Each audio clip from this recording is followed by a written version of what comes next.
ನನಗೆ ಮಲ್ಲೇದೇವರ ಹಟ್ಟಿ ತುಂಬ ಇಷ್ಟ ಒಂದೂರು. ಸಾವಿರಾರು ಜನರ ಸಮ್ಮುಖದಲ್ಲಿ ಇಲ್ಲಿ ನಡೆಯೋ ಮಹಾಶಿವರಾತ್ರಿ ಹಬ್ಬದ ವೈಭವವನ್ನು ನೋಡುವುದು ತಪ್ಪಿಸೋದೇ ಇಲ್ಲ. ಸೊ ನಾನು ಕೂಡ ಹೋಗಿದೆ ಈ ಅದ್ಭುತವನ್ನು ಕಣ್ತುಂಬಿಕೊಳ್ಳಲು. ಜನಸಾಗರವೇ ನೆರೆದಿತ್ತು ಈ ಆಚರಣೆಗೆ ಸಾಕ್ಷಿಯಾಗಲಿಕ್ಕೆ. ಮೊದಲಿಗೆ ಶ್ರೀ ಮಲ್ಲೇಲಿಂಗೇಶ್ವರನ ದರ್ಶನಕ್ಕೆ ನಿಂತುಕೊಂಡೇ ರಾತ್ರಿ ಸುಮಾರು 12:30 ಆ ಕಾಂತಿಯಿಂದ ಕಂಗೊಳಿಸುತ್ತಿರುವ ಶ್ರೀ ಮಲ್ಲೇಲಿಂಗೇಶ್ವರನನ್ನು ಸಂಪೂರ್ಣವಾಗಿ ಕಣ್ತುಂಬಿಕೊಂಡೆ. ಹಾಗೆ ಗರ್ಭಗುಡಿಯಲ್ಲಿ ಪುಷ್ಪ ಅಲಂಕಾರಗಳಿಂದ ಕೂಡಿದ್ದ ಶ್ರೀ ವೀರಭದ್ರೇಶ್ವರ ಸ್ವಾಮಿಯನ್ನು ನೋಡಲು ಸಾವಿರಾರು ಜನರ ಕಣ್ಣು ಕಾತರದಿಂದ ತುಂಬಿತ್ತು.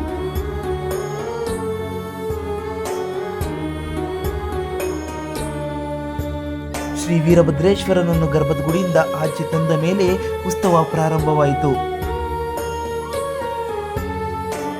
ಈ ದೃಶ್ಯವನ್ನು ನೋಡಕ್ಕೆ 2 ಕಣ್ಣು ಸಾಲದು.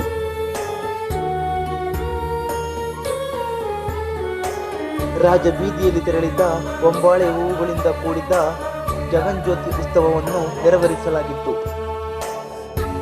ಆದರೆ ಇಲ್ಲಿನ ಇನ್ನೊಂದು ವಿಶಿಷ್ಟತೆ ಏನೆಂದರೆ ವಿವಿಧ ಪುಷ್ಪಾಲಂಕಾರಗಳಿಂದ ಕೂಡಿದ ಆರತಿಗಳು ನನ್ನ ಗಮನವನ್ನು ಸೆಳೆದವು. ಇವರ ಒಂದು ಅದ್ಭುತ ಕಲೆಗೆ ನಾವು ಮೆಚ್ಚಲೇಬೇಕು.